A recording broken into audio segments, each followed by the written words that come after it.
So దేవుడు కోరుకుంటాడా మనం ఆశీర్వదింపబడాలని? దేవునికి సంతోషమైన మనం ఆశీర్వదింపబడతాం? ఖచ్చితంగా దేవునికి సంతోషమే. ఎందుకంటే ఏ తల్లైనా ఏ తండ్రి అయినా తన బిడ్డలు సంతోషంగా ఉండాలనే కోరుకుంటారు. వాళ్ళు నెమ్మదిగా ఉండాలని, వారు సమృద్ధిగా ఉండాలని, వారు ఆరోగ్యంగా ఉండాలని, వారు దీర్ఘాయుష్తో ఉండాలని కోరుకుంటారు. అంతేగాని ఏ తల్లైనా ఏ తండ్రి అయినా తన బిడ్డల్ని శిక్షించాలని కానీ, తన బిడ్డలు ఎప్పుడూ బాధపడుతూ ఏడుస్తూ దుఃఖంతోనే ఉండాలని కానీ, లేకపోతే అర్ధాంతరంగా తక్కువ ఆయుష్తో వారి జీవితాన్ని ముగించేయాలని ఏ తల్లి ఏ తండ్రి అనుకోరు. వారి బిడ్డలు వారికంటే శ్రేష్టమైన స్థితిలో, సమృద్ధికరమైన స్థితిలో, నెమ్మదికరమైన స్థితిలో ఉండాలని ఆశపడతారు. ఈ లోకంలో ఉన్న తల్లిదండ్రులు అలా ఆశపడితే మన పరమ తండ్రి పరలోకంలో ఉన్న దేవాతి దేవుడు మనం ఆశీర్వదింపబడాలని కోరుకోడా?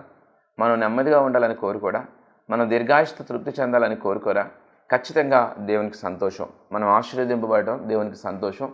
మనం దీవెనకరంగా, నెమ్మదికరంగా, సమృద్ధితో నింపబడతాం.